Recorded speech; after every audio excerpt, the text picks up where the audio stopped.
Oh, hello. Yo, Paulie! Particles. Can I tell you something, Tony? Don't pretend like I got a choice. Particles. Yo, Paulie! Here we go.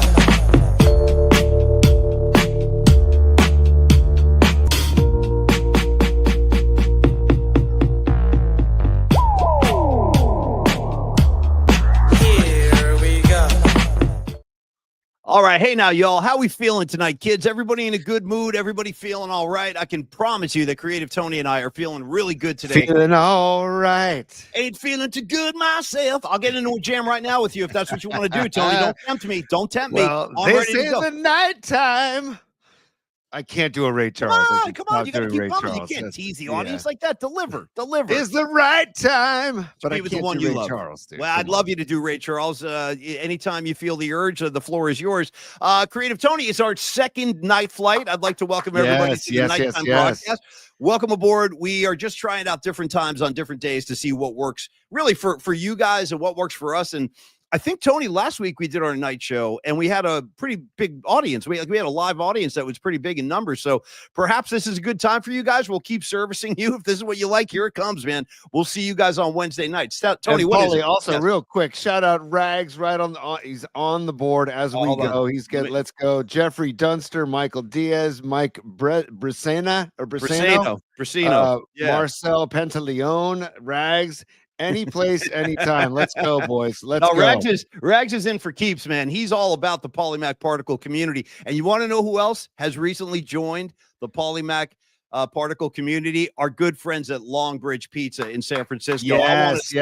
Hey, welcome aboard.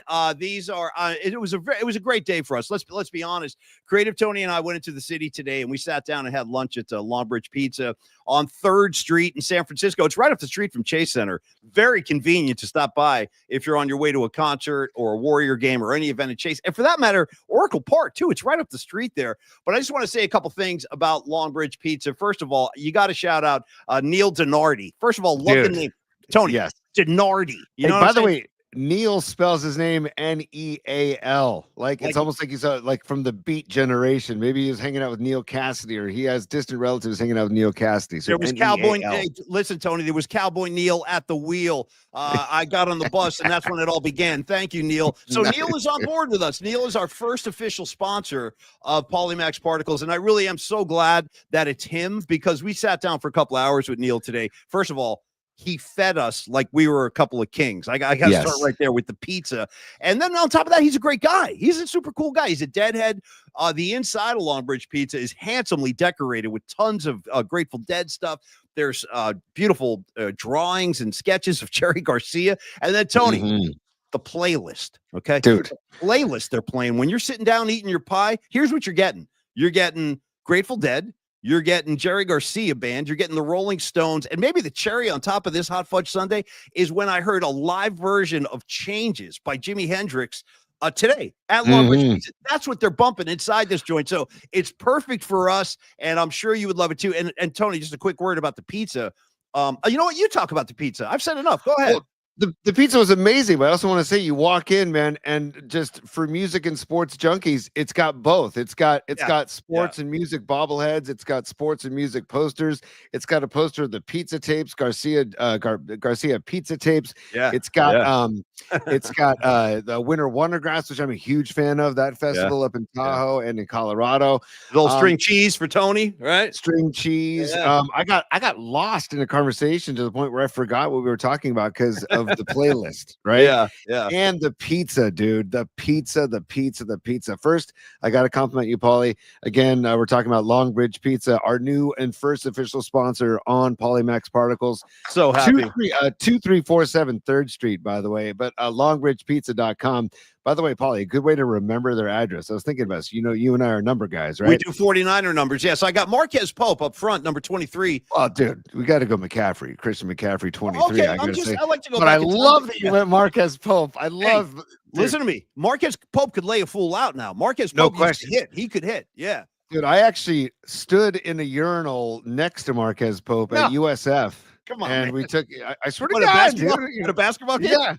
Yeah. And I said, "What's up, Marquez?" I had to say, "What's up, Marquez?" Yeah, because it was yeah. back when he was playing with the Niners. Right. But if you want to remember their address, it's 2347 3rd Street, San Francisco, in the Dog Patch. But I remember it. Me personally, I'm going to remember it as McCaffrey, and then Rod Beck. Shout out Rod Beck, 47. Thank you, Or T. you can go McCaffrey, John Lynch, because John Lynch was 47 when he played. Shout as out well. Red 47. I got to tell you Yeah. the truth.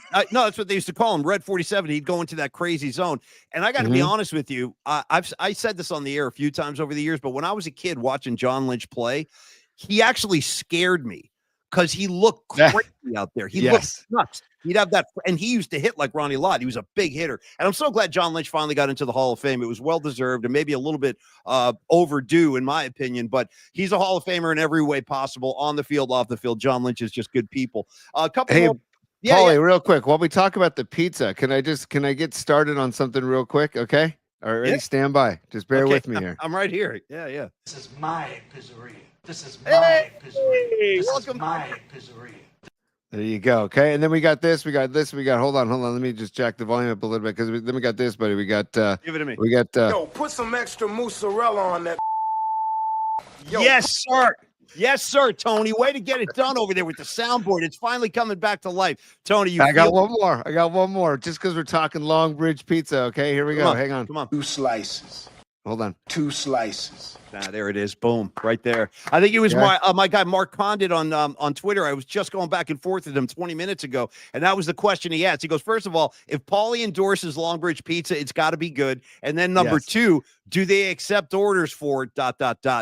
2 slices? Yeah. And I said, Mark, dude, of course, that's my standard order. And by the way, that's exactly what I ate at Longbridge today. Well, that's a little bit of a fib. Let's be honest. This was like a 3-course extravaganza. 2 slices. Neil comes up and he goes, so what do you guys like? And I said, Neil, for me, the ultimate like litmus test, the way I judge a pie is in its natural state. Just give me like a plain cheese pizza, no fancy toppings on this one. Let me just see what this is about. Let me get to the heart of the matter. So he brought out the cheese pizza. Tony and I had 2 slices each. Then he comes out with what he calls the square pizza. Tony, the square pizza. It's like this thick. It's a you got to commit to this thing. With the edges of crispy cheese. Okay. Yeah. Like it's I mean, it's that thick. It's just incredible. Nah, it's and money. The dough Yeah. is sour, something special to their dough, man. And I swear to God, it was like Paulie said, fed us like kings today. The dough's sourdough, like it's got sourdough in the dough. I mean, it is incredibly delicious. And I don't know. Well, what you said was crispy too, dude, which well, that's what I like. Make sure that S is crispy. Yeah. And what did he say? Time and temperature, man. Time and temperature. So this is a guy. He's an artisan, man. This guy's an artist. He works with pizza. In fact, you know what, dude? I might ask him to set me up a cot like in the back room. I might just move in over there so I can. No, because I love the smell. I love the smell of the ovens. I love the whole thing.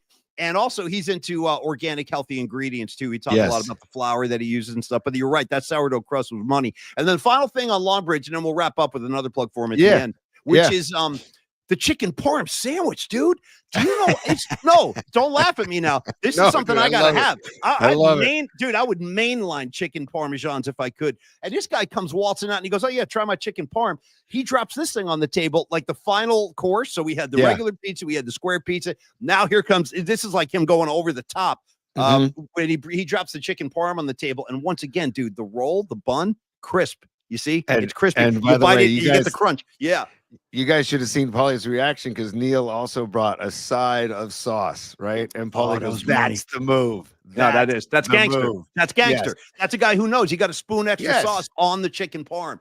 And another thing I want to say as we wrap it up here about this is that I am a beer head. I'm a craft beer dude. I've gotten sucked up in the craft world over the last 10 years or so. His selection of beers on draft. Pliny the Elder, original pattern, bear bottle.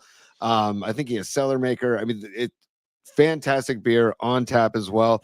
Go in there. He has games on all the time. Yeah, you can check out a game. Me personally, I'm on the peninsula. I take Caltrain all the time. Take Caltrain up the coast, or not the coast, I was going to say up the peninsula, get off at 22nd Street. You're a 10-minute walk from their place on your way to Chase Center, on your way to Oracle Park. Yeah. We're going to hopefully have many hangouts there, man. So yeah, Longbridge Pizza, dude. Yeah, and I'm going to be totally honest with you guys. This was the first time I had ever gone in there, and I'm glad I did. It's really good, you guys. It's really good. So check it out. Two final thoughts. One, their slogan, laid back vibe, serious pizza. That's, I mean, like that's a guy speaking my language right there. And then the final thing, Neil, the guy who runs the place, he's a super cool guy wearing a tie-dye shirt, Giants hat on. We have a lot in common. And he said that he's like, no, man, I'm into vibes. He's like, I'm really into vibes. And he goes, I want to form a community of the vibe tribe. And I'm like, bro, listen, I don't know when this thing is starting, but count me in. I want to be part of the vibe tribe. So again, thank you, Neil Denardi. We're so thrilled to have you on board. And it makes us very happy that you are willing to work with us. So, Tony, let's get into the show for tonight now. We got a lot to get into, dude. It's funny. You and I spent so much time on Monday talking about the Kansas City Chiefs, right? And about the calls we saw in the Houston Texan game. Earlier today, right? I come home from this great lunch at Longbridge, and now I'm flipping through ESPN, and I'm scrolling through stories. And what do I see? Dude, what do I see? A story about Patrick Mahomes talking about the refs. Okay. Now I got Mahomes on the mic addressing the officiating, and it just made my blood boil because he stood there and said, no. We don't get any favorable calls. It's not like that at all. He's saying, the refs have to come out there. It's a hard job. They do the best they can. All of that might be true. Creative Tony, can I encourage you to put the tweet up that I sent you earlier today? And we'll see how fair it is. Once you take a look at some of these numbers, and I'll give credit to the guy who sent this out. This is something I reposted or resent to Tony. But I think everybody should take a look at this. This says it all. It explains everything. Let's see. You see that, P? Yes. So here we go. I'll read this to you. Let me open this up on my phone. It might be a little bit easier for me to read this way. But this, again, will illustrate how lopsided this is. As Patrick Mahomes says, they don't get any calls. Here we go. This is courtesy of Warren Sharp at Sharp Football on X. So shout out Warren Sharp for this. Here, it reads as follows. Some interesting penalty differentials that stood out during the Chiefs' last 4 postseason games. Are you ready? T, you ready? Here it comes. Yeah. Go. 7 roughing the passer calls on opponents. 7. This is in the last 4. 1 on Kansas City. Let's move on. 4 unnecessary roughness calls on against opponents. 1 on Kansas City. Here comes my favorite. Ready? 11 defensive pass interference called or defensive holding on opponents. 2 on the Chiefs. So you got 11-2, 4-1, and 7-1. That doesn't seem very balanced to me, Tony. Your thoughts? I don't understand that point of view by Mahomes. I mean, maybe he's doing it just because he knows, and he's just like, you know what? The jig is up, kid. We know it's over. The whole thing is being exposed. Yeah. And he's just going to dive in head first and be like, you know what? I'm just going to piss him off even more. I'm going to watch this. I'm just going to get him going. I'm going to rile him up even more. So you're saying he's like leaning into it? He's just leaning into this? Yeah. I don't know, man, but it's like the proof is right there, dude. And I won't back down, just like Tom Petty said. I won't. There ain't no easy way out. Tony, you can stand me up at the gates of hell, but I won't back down. Okay. You can try, but I'm not going anywhere. Exactly. But I will not back down off this, dude. I won't either. It's something that I don't know. I felt before that this past weekend against the Texans. I thought, okay, I don't know. Maybe I'm just biased. But then when that stuff was happening, and then it started getting the attention of everybody. I mean, people have been talking about it every day since Sunday, and it's just I'm sorry, Saturday, and I just enough's enough, man. I mean, the spotlight's going to be on these refs this weekend, dude. Big time. This is going to be very interesting Sunday. It really is. Now, let me read you a quote here from Will Anderson Jr. It's a Houston Texan defensive end. Here's what he said after the game. This is a quote from his mouth. Will Anderson Jr. Quote, "We knew it was going to be us versus the refs going into that game." So that's what he said after the game was over and after they lost. You got players openly talking about it now, not even talking about the Chiefs as an opponent, talking about the referees as an opponent. Now, here's something I got to say too. All those years where I worked with Brian Murphy, I learned a lot from him about kind of like what not to say on the air about and one thing I kind of learned from Murph is it's a bad look to be critical of referees and blame them for like a win or a loss. So for years and years and years, I tried not to do that because I kind of agree with Murph on that. Like when you hear people going on and on, kind of like we're doing right now, by the way, but when you hear people like going on and on, and thank you, Keith. I got to tell the audience, I didn't know Creative Tony was going to uncork these tonight. I'm effing thrilled. I got Richards back in the audience. Keith, how you feeling tonight? Dude, yeah, he's been. Hey man, it's just a matter of time, and we'll get back into the flow. Totally. Thank you. In any case, so I kind of backed off that stance for a long time. I was like, I don't want to be the guy on the air who's constantly bitching and moaning about referees and calls. But this is an exception because this is so out of control at this point. And obviously, again, as I go back to that tweet that I sent out on Sunday that got almost 3 million views. Clearly, what I learned from that, Tony, if you read the comments, the hundreds of comments, there's almost 1,000 people commented on the thing.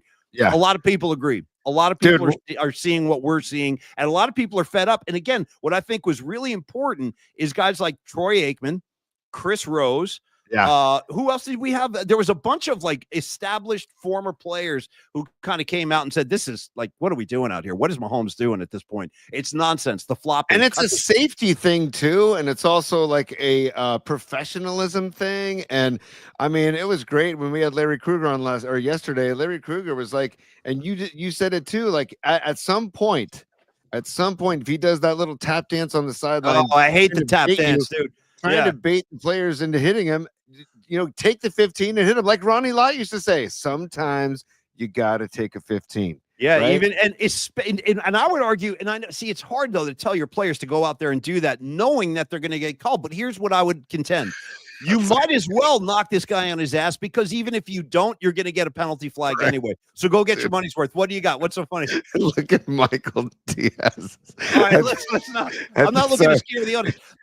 Sorry, Michael. I apologize, man. The Keith might be a little too hot. I'm gonna have to lower the level on the Keith laugh. That's Keith Richards and a couple of his buddies sitting backstage laughing their asses off. I love that laugh. Sorry to scare you. One more time. Now they know it's coming. So one more time. Here we go.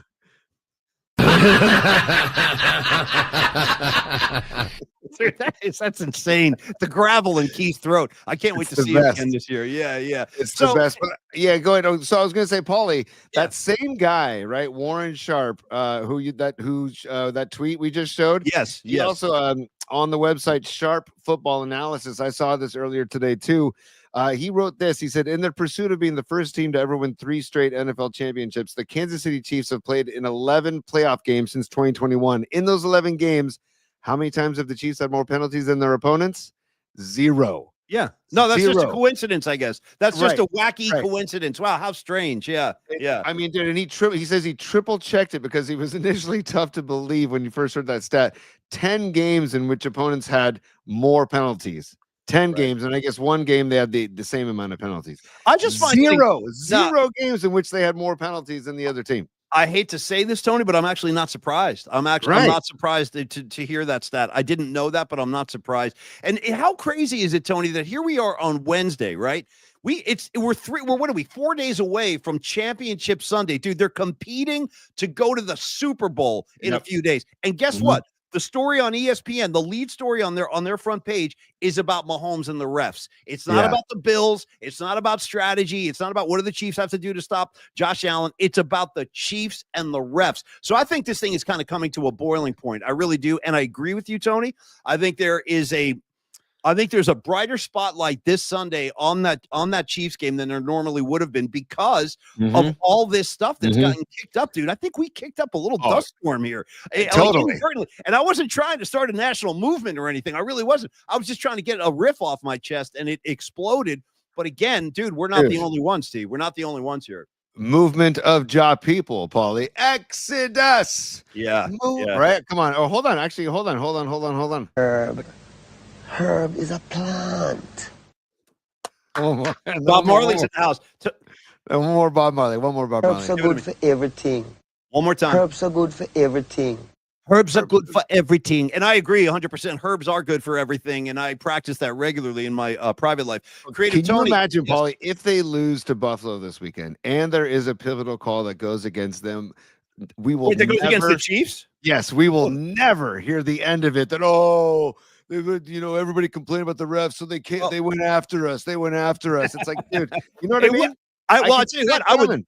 Personally, I would love that because I would love to see Kansas City get a dose of their own bad medicine, if I may, with no shout out to Bon Jovi on that. That was, yeah, no connection, no relation. Although I should say, to be fair, a couple things about Jovi. One, my good friend Patty from Napa, she's like the queen of the Bon Jovi fan club. So out of respect to her, I backed off of John Bon a little bit over the years because John Bon.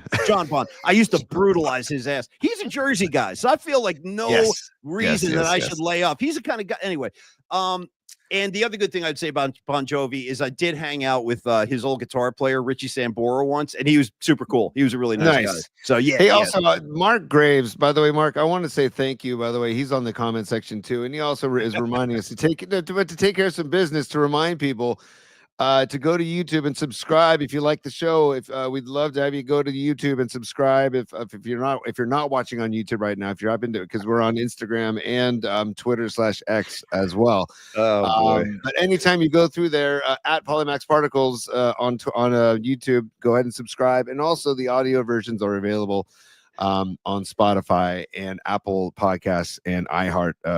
Just search Polymax Particles. So yeah, please do. That's really what. Thank you, T. I appreciate that. And that's really what we need. We need people to subscribe to this thing. And that's like one of the dilemmas I'm seeing here, man, is that we have like a bigger audience watching the show on Twitter than we do over on YouTube. But I really need you guys over on YouTube, man, or at least just go subscribe and then go back to Twitter if that's what you want. But I would. Hey, Paulie, as we build this thing brick by brick, by the way, shout out Ryan Kaufman here in St. Carlos, near and dear buddy, who's just like, yeah, buddy, build it brick by brick. Nothing easy. Nothing easy. Shout out to easy. Nothing easy. Hey, listen, I don't know what's going on here. I'm just telling the audience, I had no idea he was coming with the soundboard. I don't even know how you're doing that, but keep doing it, dude. Keep doing it. I don't know how you're doing it. Yeah, but I'm having a great time. My last day at KMVR, I snuck a ton of sound onto a thumb drive, and I was pouring through it today. So it was a lot of fun to pour through it. I was really, after having our lunch at Longbridge Pizza, I was like, you know what, so energized to get back into the show and dive in and get the sound on the show. Thanks, we man. want to get like a real official soundboard, so that's coming next. But this is fine for now. Thanks, T. No, it's great, man. It's great. We're doing the best we can, and we are actually. Tony and I have been having conversations. We had another one today about which piece of equipment we need to buy next, because there's different like degrees of soundboards. And Tony sent me one, and I go, because he sent it on the phone. He goes, dude, let's get this one. And I said, okay, this is different from what I'm used to seeing. I go, how many sounds does the thing hold? Tony goes, yeah, I think 36. I'm like, dude, 36, that's not going to be enough. I got the thing I had at KMBR, dude, I had 12 pages of something like 30 cuts per page. It was insane. I don't even know how I didn't get swallowed alive by that thing. But anyway, we are working on upgrading the soundboard too. But in the meantime, Tony, this sounds great. Now, if I may, I don't know if this is the right time or the wrong time, but like you said, the nighttime is the right time. And thank all of you for joining us on the night flight night shift tonight. Leah Phillips checking in saying, I'm about to go light one up and listen. Blank, yeah, and I got a $5 on the swear jar, I guess to cover her own indiscretions. But anyway, I was going to say, Tony, speaking of the soundboard, and we're getting like kind of to the halfway point of the show a little bit, close enough. Yeah.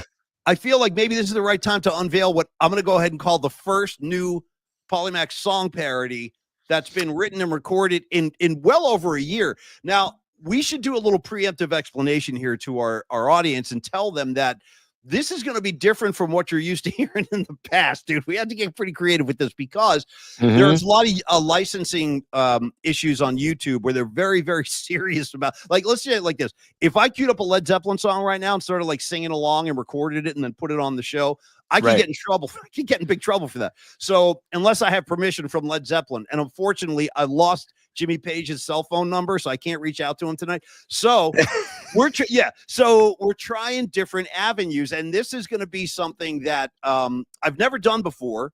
But to get around those licensing issues, I'm just going to try, Tony, if I may, what do I call it? Different instrumentation. Yeah. So in my house, there's a lot of gear. There's a lot of musical equipment literally all over the place. There's multiple guitars. There's I got a drum set downstairs, and we also have a piano. And I don't really play the piano that well at all, hardly ever at all. But for this song, I made an exception just because I wanted to hear what it would sound like. So let's introduce it, T. Let's cue it up. Let's go with the original version first, Sure. And this was an idea I had a couple of nights ago because I was reading another story about the Verlander Crawford situation here in San Francisco, where they're both trying to figure out like if Verlander should or can wear Crawford's number 35, because that's a number Verlander's worn his whole career. He's a first ballot Hall of Famer, so you got to respect that. Crawford is not a Hall of Famer, but he is one of the most beloved Giants, I think, certainly in recent history, and might go down as the most beloved Giant shortstop of all time. I mean, people really love Brandon Crawford. He's a great guy, too, off the field. He's a real sweetheart. His family is great. So before we get into this, T, I forget where you stand on this, because I know Mike Krukow was like adamant about that's Crawford's number. Verlander should not wear it. I have a feeling that Crawford and Verlander are probably going to have a conversation, or maybe they already have. I think you could let Verlander wear it, but then eventually retire it on the Giants Wall of Fame for Crawford down the road is what I think they could do. You know, dude, if you want to kind of very reasonable. That's a very reasonable solution. I want to applaud that, dude. What do you work with the UN or something? That was great. Well, I just think down the road. Hey, Verlander's earned it, and so has Crawford. So I see both sides, right? And you can still honor Crawford as the Giant with 35, but like you talked about before, Richie Aurilia before Crawford, but you know, Crawford's tenure basically. He is the shortstop of the state. When you think of shortstop in the San Francisco Giants history, he is the first one you will always think of. I mean, in my opinion, at least. Yeah. He's a World Series champ twice. I mean, he was an all-star. He's a great player, man. Crawford was a lot of fun to watch, a defensive specialist. So I decided to put my own stamp on this thing. And I started sitting there, and I might have done what Leah's about to do right now. I got myself into the proper headspace, and I went downstairs, and I literally sat at the piano. Believe it or not. And I came up with this. Tony, if it's ready, cue it up. I call this the Ballad of 35. Come on. 35, baby. 3 and 5. Come on. No one here gets out alive. Sing it, Tony. Orlando rules, but Crawford's got tenure. Who's gonna win? Tell me when it's over, you know. Is everybody in? Okay, listen. Thank you for playing that, and thank you for leaving. Is everybody in at the end? I didn't know if you're going to edit that out or not. But absolutely, gotta leave that in, dude. Gotta leave that in. Official like Jim Morrison vibe. Is everybody in? Whatever that means. Dude. Yeah, I just figured I might as well throw that one in at the end. So there you go. That's the Ballad of 35. It's the first new song parody I've done in a long time. And again, Tony, I'm coming at you on the piano now. Next time I might be on the guitar. I could be on the drums. Anything goes now, dude. All bets are off. You know what I'm saying, T? Totally. Yes, I totally agree with you, man. And I just love that we're back making some music, man, and we're going to keep doing it. You know what I mean? Yeah. G-Man music. Hammer those keys, Paulie. Believe me, that's all I can do. There's not much I can do beyond hammering the keys. Let me hear it one more time, T, just for the sake of my own ego and head. Let me hear that. Oh, stand by. Here we go. Alex, give me a laugh. 35, baby. 3 and 5. No one here gets out alive. Orlando rules, but Crawford's got tenure. Who's gonna win? Tell me when it's over.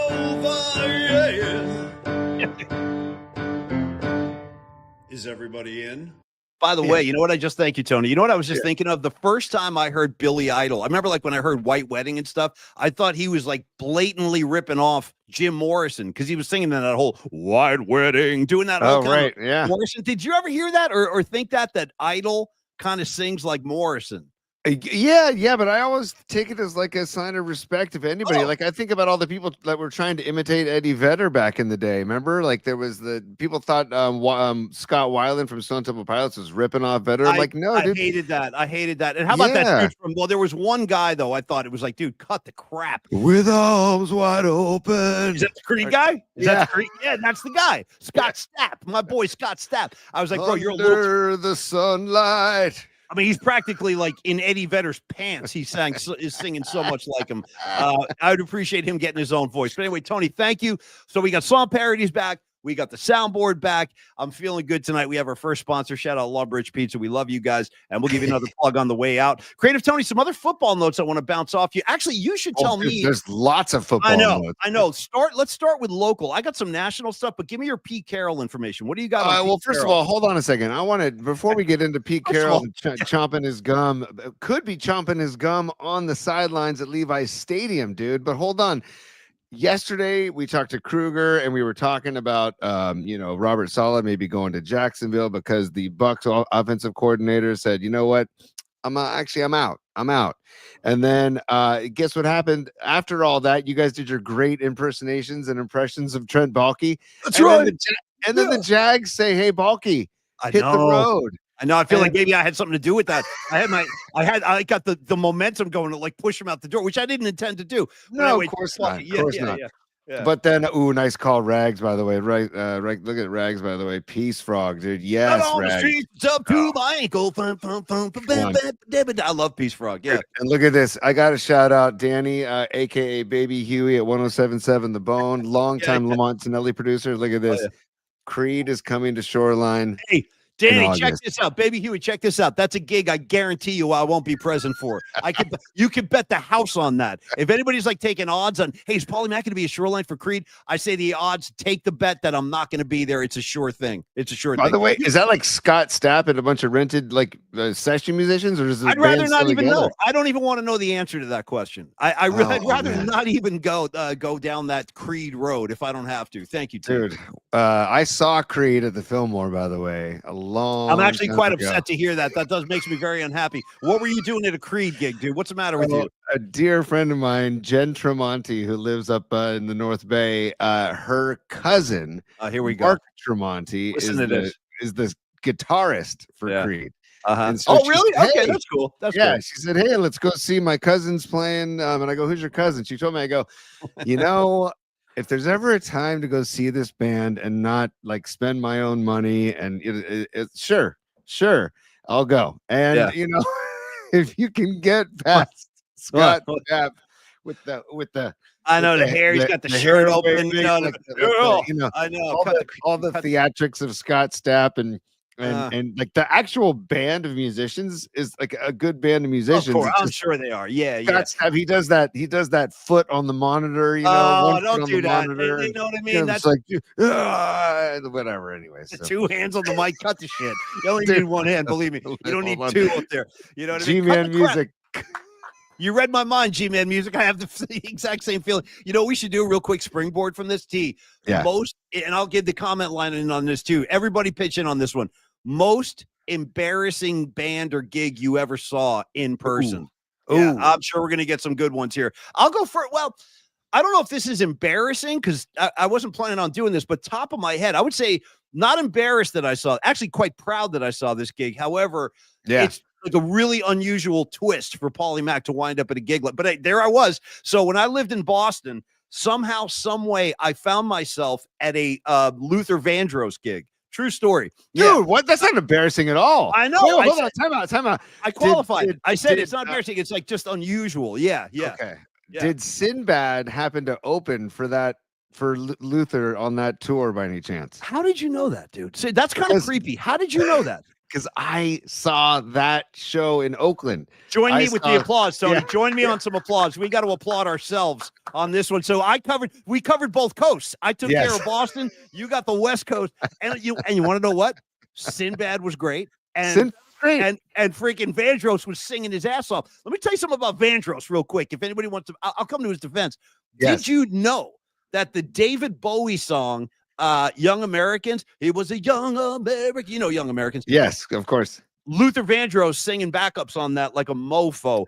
Get out. Night. Yeah, he's in on that. He's part of the backup singers on wow, on I didn't know that. Yeah. Wow, that's saying something. But again, I wasn't not embarrassed that I was at that gig, but highly unusual for guys like Creative Tony and myself to both be at Vandross gigs on the same tour, no less. That is really weird. All right, so that is kind of a cool one. Give me one that's embarrassing for you beyond Creed, or is that Is that that's the top of the Creed list? is it's yeah. I mean, I'd have to go back and think. Creed was interesting, and I was Okay. like, it's kind of a show that I would never really go to Okay. on my own, but I wanted to support my friend Jen, and we had a great time. There's a big group of us that went, but I was like, yeah, I don't know if I'll go. I don't know if I'll be returning. But I'll to give each you- their own. To I'll each give their you one own. more. Dude, One- hold oh, on. Pause. Okay. Pause. Let's go. Darren Reyes. I gotta give us that is a yes. Dude, I wanna sex you up. TikTok, you don't stop. Yes, color me bad, dude. Come Give on. me a TikTok, you don't stop. Give me another one of those. Come on. TikTok, you don't stop. Come on. Tick up, you don't stop.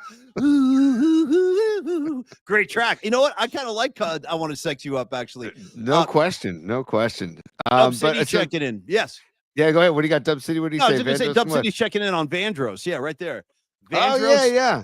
Sinatra. Nice. I don't think I've ever heard that, but that's something I could check out for sure. What were you going to And say, yeah, Big T? Dude, What did you I was have? just gonna say, I think Saleh might be gone to Jacksonville. Like if they offer them a head coach job, I think I might be gone. And it's like, okay, then what are the Niners gonna do is for defensive coordinator? Because we had this discussion earlier, Paulie. I think it was on Monday about these guys. If they get the head coach jobs, even though it might not be the best. I mean, he's got Trevor Lawrence, man, and he's got a couple good running backs there too. Yeah. Good tight end also. Like it's not the worst situation for him to go into, but No, it's not. It's a head coaching job in the NFL. Yeah, it's a very exactly. prestigious. Anybody would want that gig. Now, Tony, I want to ask you something. I'm not ready to throw Trevor Lawrence into the trash yet. I'm not. I think there's something there. And I think he can play in the league. And it kind of reminds me of what happened with Jared Goff when he was with the Rams. You know, he had that one Super Bowl year, and next thing you know, he kind of falls out of favor. And they were like, yeah, we're done with Jared Goff. And now he's doing a great job in Detroit. So I think that can happen with Trevor Lawrence, because I just think he's a talented quarterback. He's a tough kid. And I just think he has a high football IQ. But a lot of people are writing him off now. How do you feel about Trevor Lawrence? Because in the right system, I'm sure he can thrive, or at least I think he can thrive. The right system, and if he gets protection, man. Again, I can't like it's. I literally think it's for any quarterback that is decent in the NFL. If they have protection, they have some time for receivers to run their routes, then I think it's such a recipe for success for these quarterbacks. Trevor Lawrence has a cannon of an arm. He does. I mean, yeah, he does. Cannon of an arm, and he's a big dude. Yeah. Tough to bring down, and he can scramble too. So yeah, I'm not out on him at all. Back to what you were saying though about Saleh, if he does take that gig, and how would I feel personally about Pete Carroll coming back and not as a defensive coordinator? I would feel pretty good about it, to be honest with you. I mean, he's a Super Bowl, he's an accomplished coach, man. The guy's won rings at the highest level. Go ahead. Okay. The whole show is going to come to a standstill for a second here, probably. Did you just say what I think you just said? He's got Niner roots, man. He was a Niner defensive coordinator in the 90s. It's not like he's never been here before. And he's a Bay Area guy. Hey, okay. It was easier for you to accept Richard Sherman wearing our uniform than it is Paulie. to see.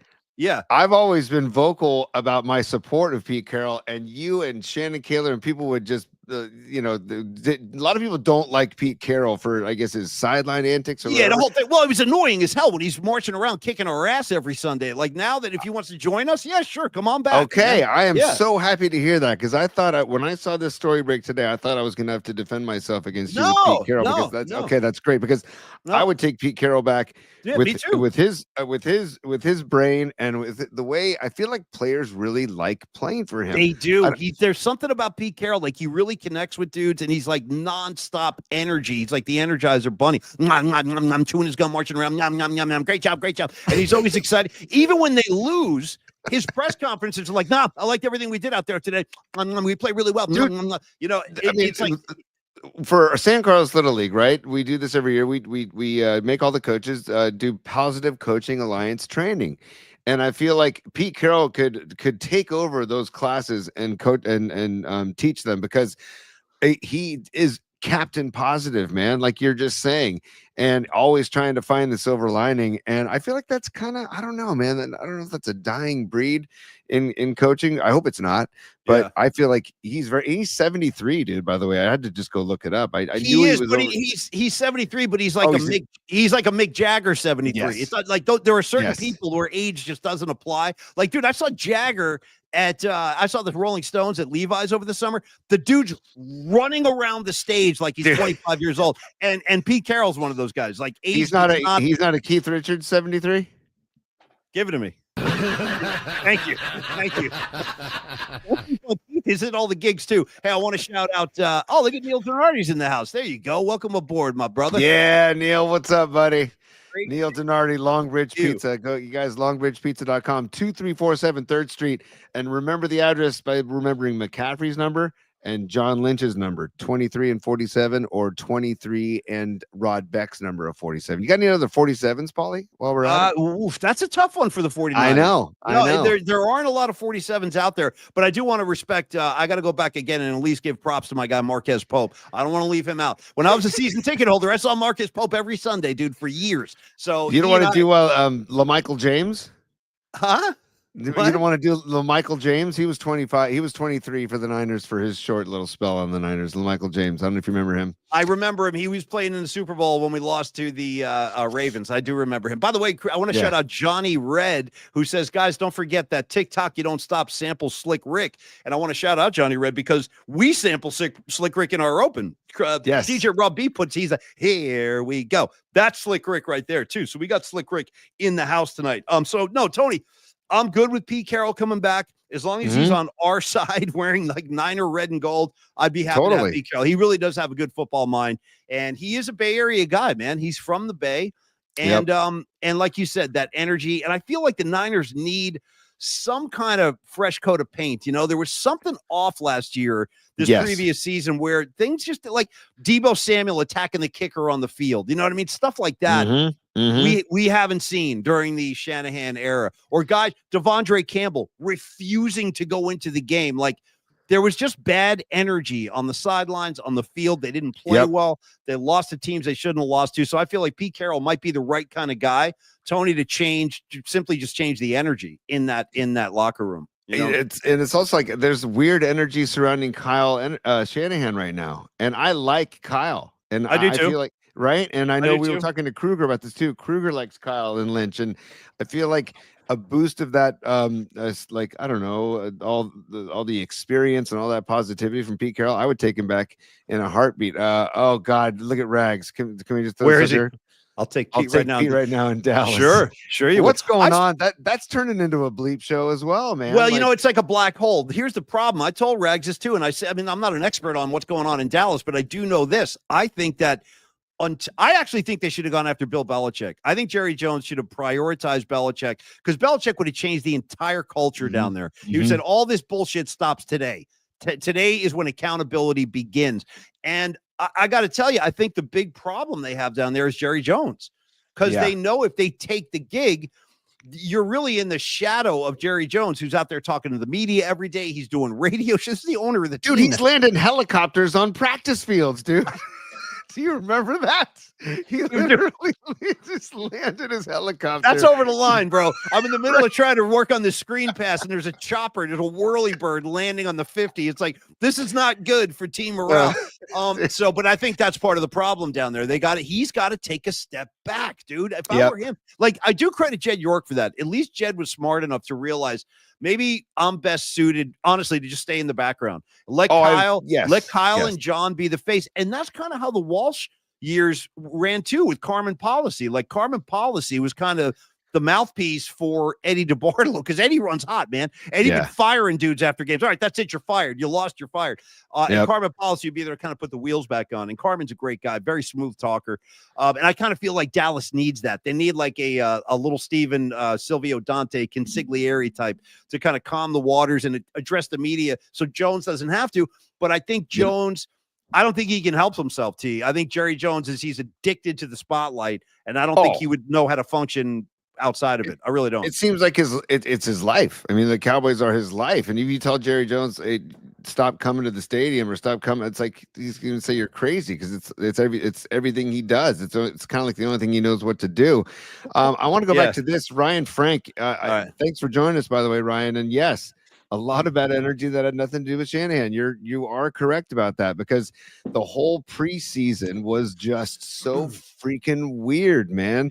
And I really hope they have a better Well, you know, like the whole Ayuk thing, the Trent Williams things, and of course the Pearsall thing. And it's just like that kind of stuff going into the season. It almost felt like the season was jinxed from the get-go. I don't disagree, and I do feel like there's a troubling trend we've seen in San Francisco the past couple of seasons where their best players are just holding out for too long, where it starts to interfere with like getting things done during camp. Like we saw it with Deebo Samuel, he held out. You mentioned Trent Williams, you mentioned Brandon Ayuk, and it really does get, because when Brandon Ayuk finally got on the field, dude, I don't think he was ready to play. I really don't. He did not. Oh no.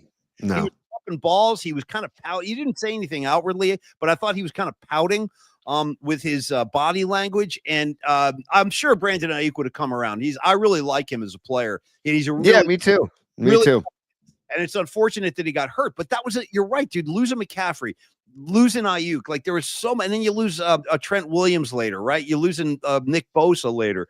It was just kind of a doomed season, and that does happen sometimes. The only good thing to come from a year like that is I think they're going to come out of the gates like a bat out of hell next year, because those guys they want to be champions. And as long as you have guys like Fred Warner, Nick Bosa, hell, I'll even throw Brock Purdy in the mix, dude. That kid burns to win.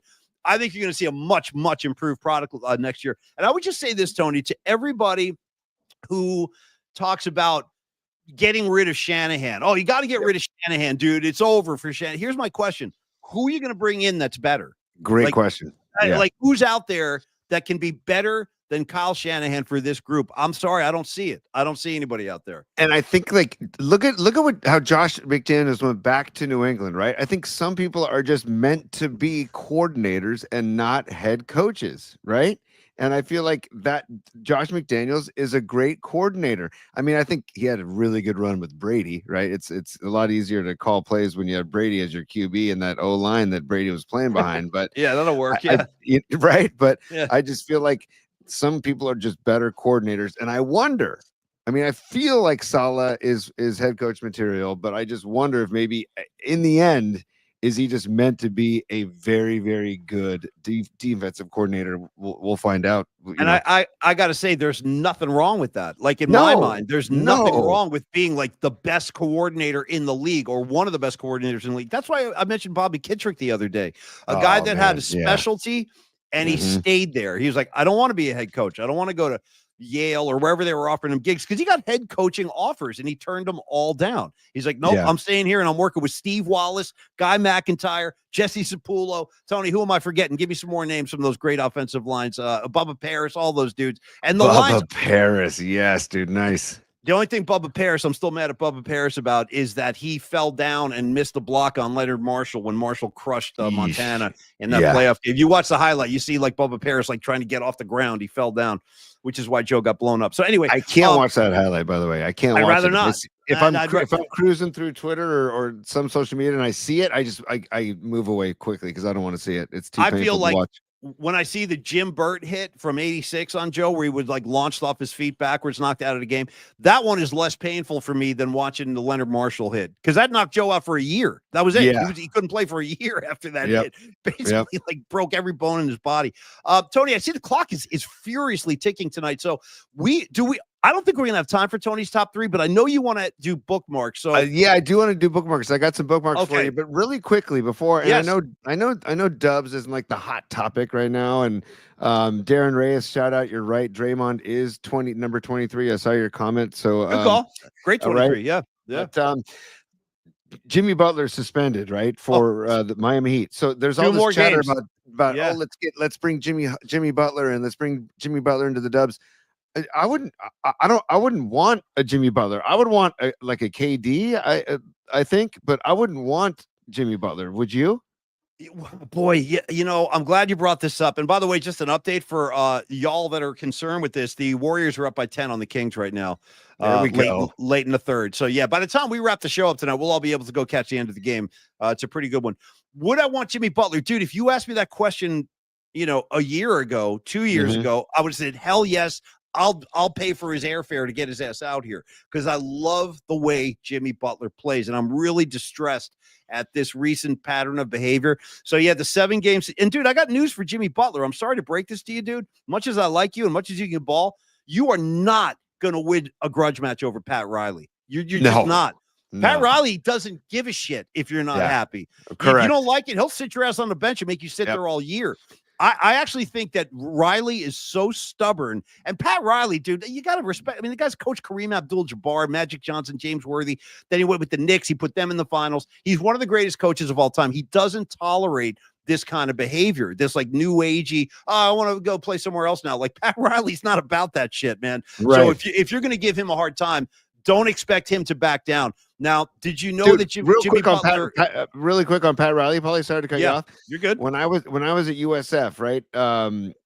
Playing baseball at USF, basketball teams, NBA teams, they would stay in San Francisco. Yeah, they would work out at USF. Yeah. And they would obviously play in Oakland, the Warriors in Oakland, but they would work out at USF. And so I had access to the gym doing like some training room stuff.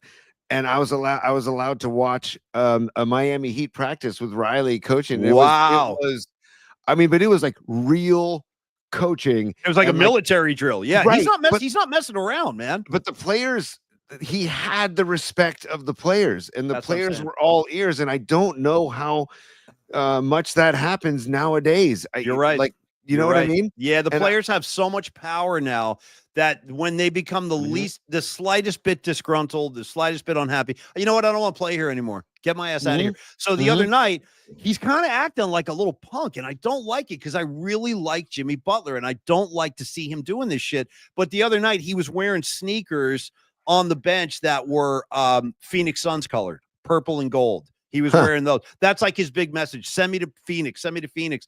So I haven't also like calling the shots. Like, I know. Here's where I'll play. Here's where I want to play. Make it happen. Like, that doesn't work. I'm gonna be God's gift to your team. Like with that kind of I don't know. I think about to win a championship, obviously you need to have great physical talent, but you also need to have the cohesion, right? Yeah, you need to have chemistry. You need to have the vibe. I don't see him bringing that to anybody right now. No, and it's a shame because he was so great, man. When they went to the finals a couple of years ago, like he single-handedly dragged that Heat team into the finals, playing his ass off. So it's in there. But whatever the reason, and he's made like these cryptic comments. Oh, you guys, someday you'll learn the whole story. But how bad can it be, dude? You're making like what? I think he's making 50 mil right now. That's not that bad. It can't be that. And you're in Miami. Like there's no good-looking girls down there for him in Miami. Horrible place, horrible party town, terrible weather. I would say, dude, cheer up, bro. It ain't that bad. It ain't that bad. Things are doing pretty well. Bad.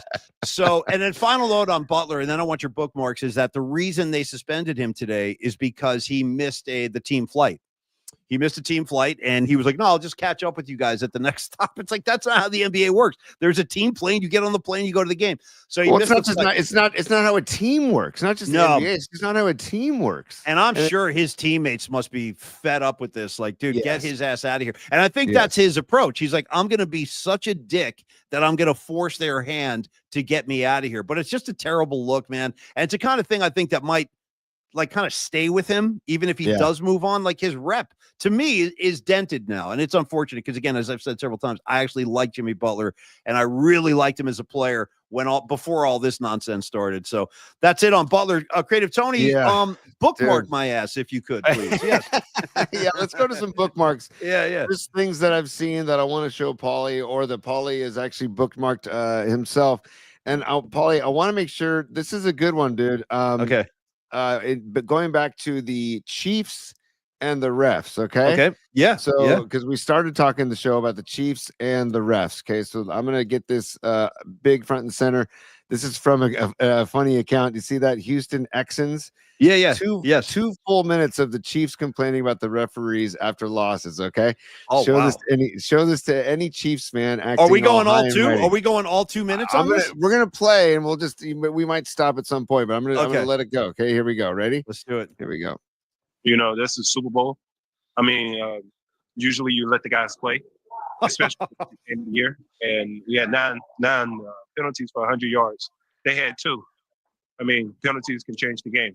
Momentum's getting on our side, and then just get our jugulars ripped out because ref on the ground. Oh my God! It's ignorance. The ref number 51 shouldn't even be able to wear a zebra jersey ever again. He shouldn't even be able to work a Foot Locker. offensive offsides in that moment, man. Wow, the balls on him. Stop this I mean, effing penalties thing right now. cost the You game gotta stop either it. way. You know, the only referee. Dude, he's got some set of balls, that kid. You believe him? Yeah, I Mahomes know, man. bitching. Are you effing kidding me, dude? I mean, I don't know if I yeah. can take it. I don't know if I Yeah. can take any more of Here, that. Travis let's Kelce, dude, shut your trap, dude. Shut it up. For real. Hang on, here we go. Here we go. Referees can call the penalty. So the penalties affect the game 1,000%. You know, the ref. You know, what can I say? We got a lot of penalties called on this today. To take the game into his hands. Nice shirt. A call like that doesn't affect the play at all. Didn't affect anything. I mean, it's just tough, man. And like I said, man, that's a Hall of Fame tight end making a Hall of Fame play that won't be shown because we threw a flag on for offensive offsides. And so it takes Dude, F you, Mahomes, F you. Please stop this, Tony. I'm getting upset. I'm starting to get upset. I can't. I know the play they're talking about. I remember the play. And guess what? The guy was offside. The guy was offside.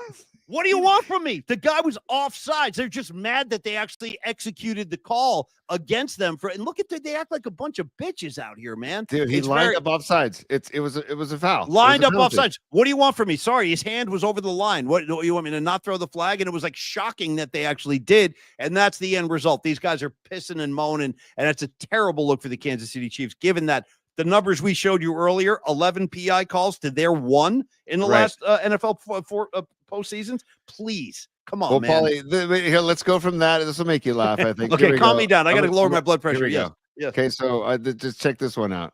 All if the 80s had a smell, this would be it. I hate to say I'm guilty, bro. I had it. I had the black bottle. Did you have it too? Yeah. 100%. I wore Drakkar, man. I thought I was hot shit too. I thought it was really cool. I'm like, dude, I got the Drakkar on tonight. Watch out. You know what I mean?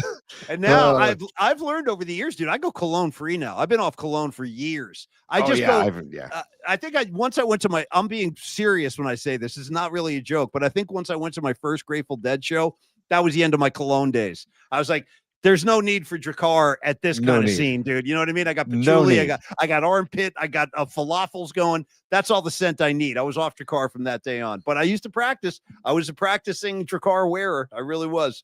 Dude, okay, and then this one, Paulie, this is gonna make you laugh too. Okay. So let me share the screen again. And this is for everybody here, just for a giggle.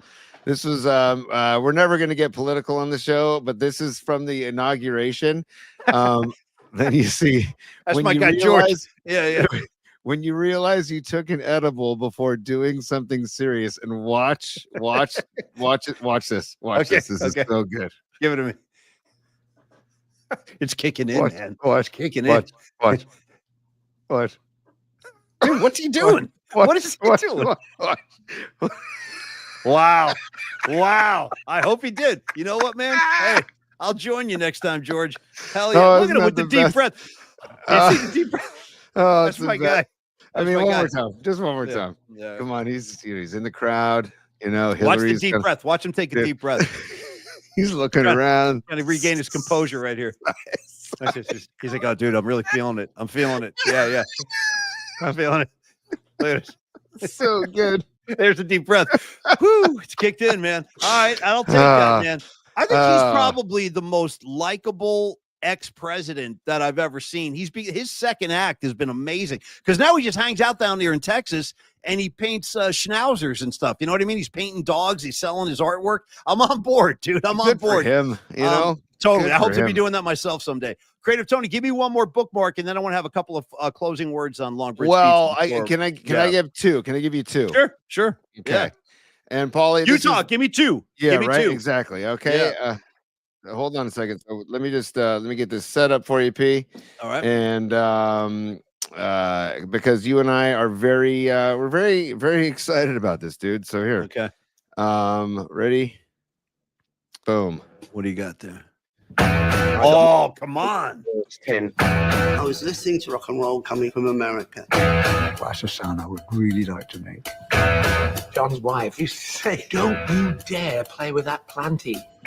He's a complete disaster. I'm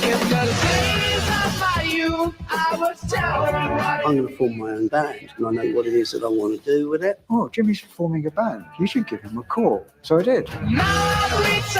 Yeah. You could say we're going to be a good group. It was an electric atmosphere, and that had been what I've been waiting for. Jimmy produced the album. I wanted it to be something that they hadn't heard before. The press, who didn't seem to like us. It got ripped to pieces. People wouldn't even book the venue. I'm a manager of Peter Grant. Gets a tour together in America. We're backstage at the Fillmore, and Peter says, if you don't crack it here, it's over. There you go, dude. That's half of the trailer. I didn't want to give you the whole thing. Well, I'm going to demand the final half tomorrow on the show. Please, I'm going to need to see the rest of that. I can watch that all damn night, but I don't want to bore the audience. But I can guarantee you this, Tony, I'm there. And I think we're going to do a giveaway. I think we're going to do a Polymac particle giveaway. We'll have a viewing party at that Led Zeppelin documentary movie. And Tony, I hear it's going to be at the IMAX. So I guess it'll be, it's going to be at the Metreon. Like, so you're going to get Jimmy Page like 4 stories tall.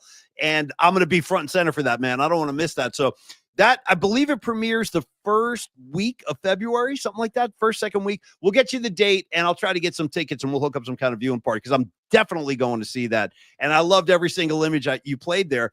And did you catch Robert Plant talking about how important it was to play well in San Francisco? Did you hear that? Yes. He was like, we got the Fillmore. Don't mess this up, man. This is the big one. That's how big it used to be to play San Francisco back then. It was a big, big deal to win over this because a lot of people thought San Francisco had the best rock and roll audience in the entire country. And did until very recently, like when Tom Petty pulled in and did a month of shows. And he could have played any city in the world. He chose the Fillmore here in San Francisco. And I you know, when you're talking about the Fillmore, dude, for me, you're talking about like hallowed ground. It's like a church. Yeah. You know, you walk in there. It's like walking into Fenway Park. It's like a Fenway Park style venue. It's so much history. Yeah. I always make sure to go in early or stay late. I literally usually have to be told to leave the Fillmore because I always walk around and check out all the posters because every time I see a new poster that I haven't seen before. Yeah. And you go upstairs into the 2 different poster rooms, and it's like walking through a time capsule, man. And and the tradition of giving out a poster to sold out shows, if you know, I think it's up to the band, right? Is it up to the band if the band can do it? I don't know the. I'm not sure. I'm not sure. Yeah, me neither. But that tradition of when you walk down the stairs out the Fillmore and you get handed a poster from that show, one of the greatest traditions in music. And not to mention the barrel of apples that Bill Graham still leaves out to this day. If you've never been to the Fillmore, when you walk in, Tony's right, they give you a free poster. And by the way, those things appreciate big time. So if you have a Fillmore poster, save them. Go to Amoeba Records sometime, look on the wall. Those posters are worth hundreds of dollars each. I'm talking hundreds. And we've seen fantastic. We've seen some great gigs there. Remember the Joe Perry gig we saw there? Joe Perry had his band. Tony and I were at that, and we saw Slash. Carve it up at Fillmore. That was a great gig too. That was a great. I took my kids to the Fillmore, and they grabbed an apple out of the barrel at the top of the stairs. See? What gig? What did they see? It was a kids show. That band ALO, Animal Liberation Orchestra from Santa Barbara. Yeah. Whenever they do tours in February, they always come through and they do a kids show on their Sunday. They do a kids show during the day, and then they play later that night for us older folks. And so, Tony, time out. Get up here and give me Jamar Stamp. I saw his name up there. Give me Jay Stamp. I saw it. It flew by because the comments kind of scroll by. I see them. But I saw him, and that's one of my guys. Yeah, dude, Jamar, what is up, man? It's been too long. And this is one of my great. This kid's great. He came to Hawaii with us one year, Jamar. Right on. Yeah. Oh, and I see his icon is Joe Montana with the 40F and Niners shirt. Nice touch, Jamar. Bro, be in touch. We'll be talking soon. He's a big who's his big one? I think when I met him, he was wearing a Soundgarden shirt. He's like a Temple of the Dog guy, Seattle grunge guy. Jamar is awesome. I'm so glad to see you on board tonight, Jamar. We'll see you again tomorrow. Show's going to be at 2 p.m. tomorrow. Yes, Tony. Yeah, it will be at 2:00 tomorrow. We'll do a bunch of house cleaning as we wrap it up. But man, look at the music comments coming in. I love it. Andrew, yes, Lebo. So that's Leibowitz, the guitarist for Animal Liberation Orchestra, who's also a great solo, by the way. And he usually always does late night shows with ALO or without ALO at High Sierra Music Festival. Fish Spring Tour. How about Frisco Native 415? Went to a show at the Fillmore. You and can feel the history inside that building. Yeah. Don't leave out Mike Racino talking about seeing the Allman Betts band there last month. You know what's crazy, Mike? Nice. I wanted to get to that gig too. I really did. I just couldn't make it happen. I had something else happening that night, but I would have been there. I'll be there next time. He also says, yeah, the poster is incredible. Nice. And speaking of that, Paulie, let's give some love to our friends that host the podcast Tales from the Green Room. Check them out if you can find them. I think anywhere you listen to podcasts. Yeah, you can get it on Spotify. Yeah, search Tales from the Green Room, and they have really good stuff. They had one recently with the guys from Mother Hips. They had one Steve Kimmock. Really good stuff. Check out Tales from the Green Room.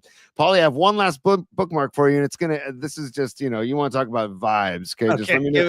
Let me know when you're ready. I'm ready right now. Because on this date, date, here we go, man. Here we go. All right. Distance for the win.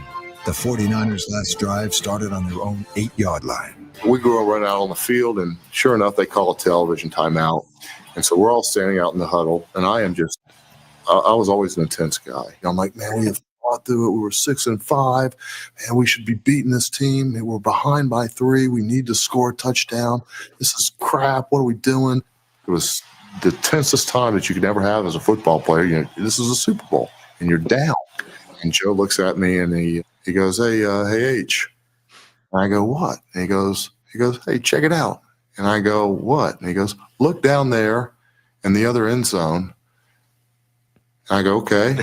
He goes, you see him? I go, no. He goes, there's John Candy down there in the end zone. And sure enough, the whole huddle turns around, looks down there. There's John Candy eating popcorn at the other end of the stadium. And we're like, yeah, that is John Candy. Look at that. And then the official blows a whistle, and the play starts. The 49ers. Oh, there you go, dude. No, I mean, all day I could watch stuff like this. I remember that very, very well. And that's on this date. Yeah, 122-89, I guess, because it was January of 89 after the 88 season. And see, that's like the genius of Joe Montana, the teammate, knowing that Harris Barton is an uptight, anxiety-ridden mess. And he's like, I got to cool this kid down before we drive down the field and go win the game. So he distracts him, gets his mind off it for a second. Very smart move by Joe, as usual. Montana getting it done. By the way, did you see Joe at the national championship the other night? Yes, I did. Wearing the That Guinness looks awesome. Yeah, Joe, he looks great. He looks great. I have a top 10 coolest guys of all time list, and I might unveil that at some point, but Montana's on it, Tony. That's all. I just want you to know that. Well, one of the greatest nicknames of all time, Joe Cool, dude. Like, I mean, that's what he is. That's what he is. Yeah. He really was the coolest cat around. And I mean, you remember that time Joe Montana was like super uptight and really nervous? Me neither, because it never happened. Yeah, ever. He was always cool, man. Dude, Jaden Daniels has that same energy, dude. So far. He's calm. It's so calm, so cool, and it's fun to watch. He's obviously, I'm not comparing him to Joe Montana. I'm just saying it's the same kind of energy. He does. He has quality. He's got a lot of poise, that kid. Right. He really does. Well, and you know what that video also does for me, Paulie? What's that? It just reminds me how much I love John Candy too. Well, John, for me, I think I'm partial probably to planes, trains, and automobiles. Yes, or is it trains, planes? I forget what the order, but I love the movie. Planes, trains, and automobies, yeah. Planes goes first? Okay, planes, trains, whatever it takes. Anyway, it's a great movie. He and Steve Martin, dude, just traveling across country, mishap after mishap. Yes. In fact, he's one of my favorite scenes, Steve Martin sleeping in the car. John Candy's playing piano to Ray Charles on the dashboard, smoking. Throws a cigarette in the back seat, lights the car on fire. That's just one moment of that. It's one of the great laugh fests of all time. Creative Tony, I want to say a couple of final words about Longbridge Pizza on our way out. Yeah, absolutely. You can be good enough to get their particulars. Yeah, up on for the sure, screen again. for sure, 100%. So again, just a very big thank you to Longbridge Pizza in San Francisco. Like Tony said, they're at 2347 3rd Street, right up the street from the Chase Center, making it like an ideal location if you're going to any event at Chase Center or Oracle Park. It's right down the street on 3rd. And again, I'd never been in there before, man. So I'm so glad to meet Neil Denardi, the owner. He's very careful about his ingredients, lots of organic stuff, and the food is freaking great, man. I had regular pizza. We had what he called square pizza with some sausage and some onion on there. And by the way, little secret ingredient. Ready for this? Dude, he drizzled a little honey on that bad boy. Yeah. So there was like sweet. There was a sweetness to it. And then he came out with the, like, what I call the knockout, like the right cross knockout punch, which was the chicken Parmesan sandwich, which is one of my favorite things in the world. 2 slices of chicken Parm sandwich. You find me about the happiest guy on the planet when I've got that in front of me. And as Neil says, stop on by Longbridge Pizza and vibe with the tribe, man. Be part of the vibe tribe, because that's what he's into, dude. He's a Grateful Dead fan. He's a great music lover. Again, I might just go for the playlist, Tony. because I want Hendrix, the Dead, and Jagger when I'm eating my pie, and that's what Neil is serving up. He's a Giants fan. He's repping the Big Four: Sharks, Warriors, Giants, Niners. They're all represented in there, right alongside Jerry Garcia, because there's a lot of Jerry stuff in there too. He's got nice swag too. Sells like tie-dye shirts with his store logo on it and stuff. Dude, and his beer selection. Again, I need to stress the beer selection. If you just want to go in there and saddle up to the bar and have a beer, that's what I'll probably do a ton, is because he's got Pliny the Elder on tap. He's got Original Pattern on tap, Bear Bottle on tap. I mean, it's a combo of pizza and beer. And like I said earlier in the show, I take Caltrain all the time to the city because I'd rather not drive. And right. Especially when I used to drive to work to the station at KMBR, which is on the other side of the city, up near North Beach, it would take me 25 minutes to get to San Francisco, and then another 25 minutes at least. Don't get me going. Don't even get me going. Nah, I know all about it, dude. I know all about it. So I used to live on Arguello, right? Yeah. I'm one of my locations. I lived in the city for over 20 years, but I had a place on Arguello for a while. And Tony, there were times it would take me an hour to get from Arguello to just get to the on-ramp of the Bay Bridge. An hour. And then I got to get out to De La Salle and go see some games. It's like, enough is enough with this, man. So the train is always a great option. And again, the train, yes, and you can take the train and then you can get off at 22nd Street and walk 10 minutes to the pizzeria, to Longbridge Pizza, and have a great slice. And you know what? Neil's always going to have games on there too. So if you want to go check out, watch a game, have a beer, have some pie, have a sando, do it. Paulie and I were, I'm still full belly. I'd never had dinner.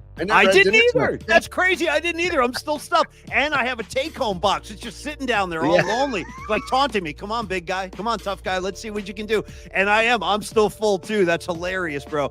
And again, it's Neil Denardi. He's the owner. He's a super cool guy. South San Francisco resident, by the way, like born and bred South San Francisco. He's like really proud of that, as he should be. As he should be. Yes. Yeah, that's where they keep it real, dude. There's no funny games down in South San Francisco. That's where you're going to find some real people living real lives without this kind of fancy Creative Tony plant ornament that you see in the background there. Been meaning to ask you, I'm just breaking your balls. I've been meaning to ask you, is that real? It better be. Yeah. Okay. Oh, yeah. You go, yeah.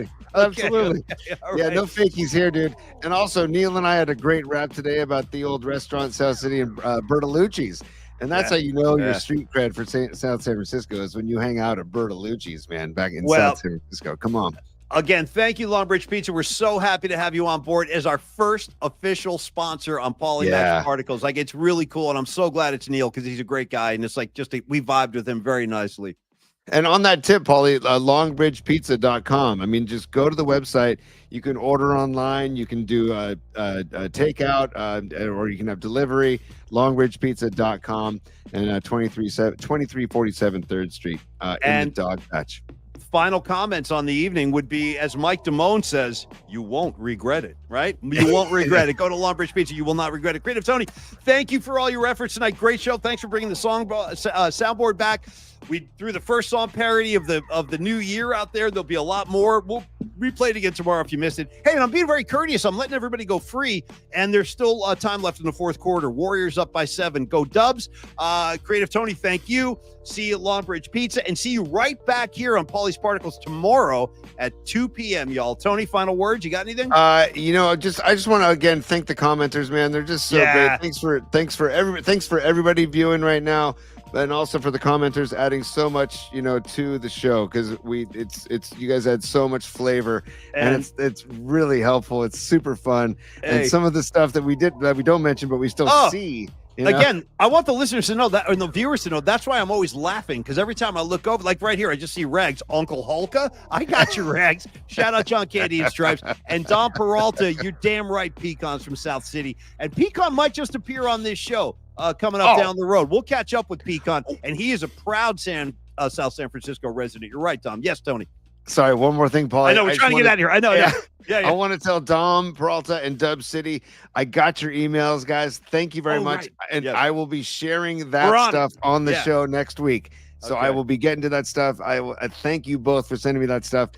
PauliesPod@gmail. If you want to email us at Polymax Particles, subscribe on YouTube, and also search Polymax Particles if you want the audio version of the show on Spotify or Apple Podcasts or iHeart. That's where they will be uploaded. And it takes a village, and we're building this brick by brick, as my buddy Ryan Kaufman said. It's from the ground floor, brick by brick, man. And I'm so psyched to be doing it with you, Paulie, and so psyched to be doing it with all these people and with Longbridge Pizza.